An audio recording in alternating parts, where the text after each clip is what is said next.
राजस्थान के पूर्व उप मुख्यमंत्री और कांग्रेस के दिग्गज नेता सचिन पायलट गुरुवार को उज्जैन पहुंचे, जहां उन्होंने कांग्रेस प्रत्याशी महेश परमार के समर्थन में जनसभा को संबोधित करते हुए मोदी सरकार पर जमकर निशाना साधा। वहीं मीडिया से चर्चा करते हुए एमपी में कांग्रेस की शानदार जीत का दावा भी किया है।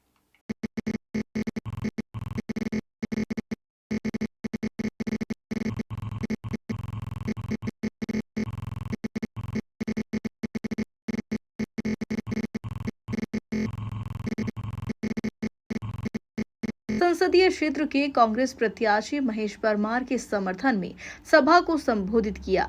इस दौरान उन्होंने केंद्र सरकार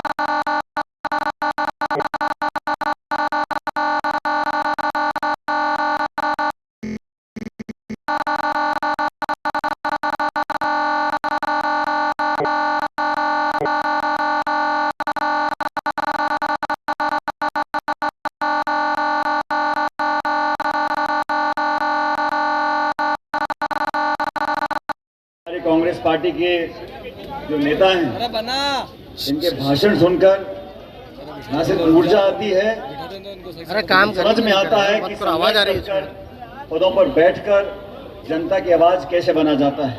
मैं धन्यवाद देना चाहता हूं खड़गे साहब का, राहुल गांधी जी का, प्रदेश अध्यक्ष जी का, तमाम मध्य प्रदेश के नेताओं का, जिन्होंने महेश जी को आप पर भरोसा करते हुए लोकसभा का उम्मीदवार बनाया है।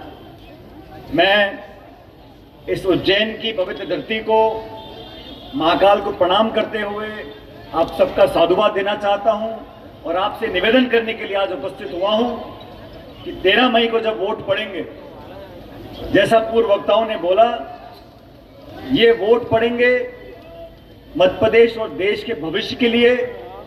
5 साल तक देश की दशा दिशा क्या होगी, किन लोगों को जनता सेवा का मौका देगी, और प्रत्येक नागरिक को और आप सबको सोचना समझना पड़ेगा कि हम पोलिंग बूथ में जा रहे हैं, हम किसका बटन दबा रहे हैं। हम जाति, बिरादरी, समुदाय, लिंग, भाषा, धर्म, भूगोल, इन सब बातों को भूलकर सोचेंगे कि आज जहां देश को हम लेकर आए हैं, इन 10 सालों में हमने कुछ खोया है या कुछ पाया है।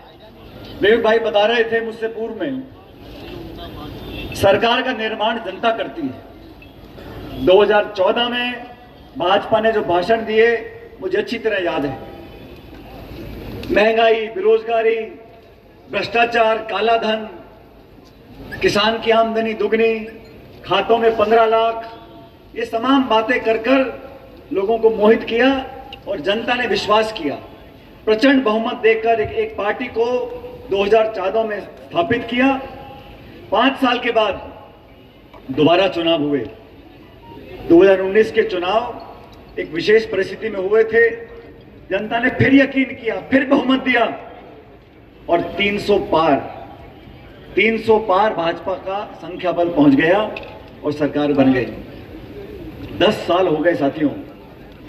इन 10 सालों में पिछले कार्यकाल में विशेष रूप से भाजपा ने जो काम किया, 3 काले कानून बनाए किसानों के खिलाफ, नोटबंदी लागू करी, जीएसटी लागू किया, निर्वाचित मुख्यमंत्रियों को जेल में डाल दिया, संवैधानिक संस्थाओं को नीतिगत तरीके से एक एक कर कमजोर करने का षड्यंत्र रचा गया, विपक्ष की आवाज को दबाया गया, एक दिन में 147 सांसदों को निलंबित किया गया, पिछले दरवाजों से कानून को पारित करवाया गया, कांग्रेस मुक्त बनाने की बात करी, कांग्रेस के खातों को सीज कर दिया। चंडीगढ़ के महापौर के चुनाव में आपने देखा होगा, निर्वाचन अधिकारी खुद बैठकर कलम से वोटों को खराब कर रहा है। सुप्रीम कोर्ट को हस्तक्षेप करना पड़ा, तब जाके न्याय हुआ। इलेक्ट्रॉल बॉन्ड से हजारों करोड़ रुपए चंदा वसूली करी। ये सब काम बीजेपी ने किए जब 300 पार हुआ। अब नया नारा है 400 पार। जब 300 पार में सब कर दिया, आप कल्पना करो 400 पार कर दिया तो क्या करेंगे लोग। 272 सांसद चाहिए, 272 सांसद चाहिए सरकार बनाने के लिए। चलो 10-15 सेफ्टी के रख लो, 280, 290, इनको 300-400 क्यों चाहिए? भाई 400 का आप करोगे क्या? बल्कि मंत्री बनाने में माथा खराब होगा, किसको बनाओ मत बनाओ। ये सोचने वाली बात है। ये 400 सांसद जो विवेक भाई बोल रहे थे, कहीं ना कहीं इनके जहन में ये बात है जो खुद उनके नेता बोलते हैं, और आज मजबूरन भाजपा के शीर्ष नेताओं को खंडन करना पड़ रहा है खुले मंच से कि हम संविधान से छेड़छाड़ नहीं करेंगे, हम आरक्षण से छेड़छाड़ नहीं करेंगे। और मैं पूछना चाहता हूं, आपको खंडन करने की नौबत ही क्यों पड़ी है? कभी आपने सुना मनमोहन सिंह जी को बोलते हुए कि हम संविधान से छेड़छाड़ नहीं करेंगे?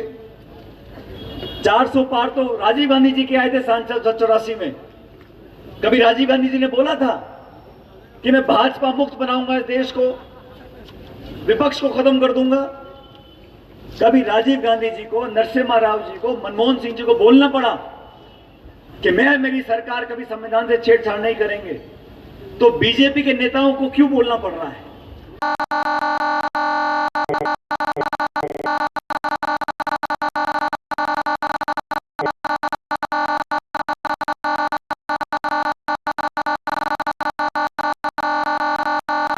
इतना बताओ, मैं जो झूठ बोले उसको भोलेनाथ की सौगंध है। अनिल फिरोजिया सांसद बना, उसके बाद कितने लोगों से मिला? हाथ ऊंचे करो। अच्छा चलो, आपसे नहीं मिला कोई बात नहीं, आपके गांव में तो आया होगा। अच्छा चलो, आपके गांव में भी नहीं आया, कोई बात नहीं। अरे मौत मैयत में तो आया होगा।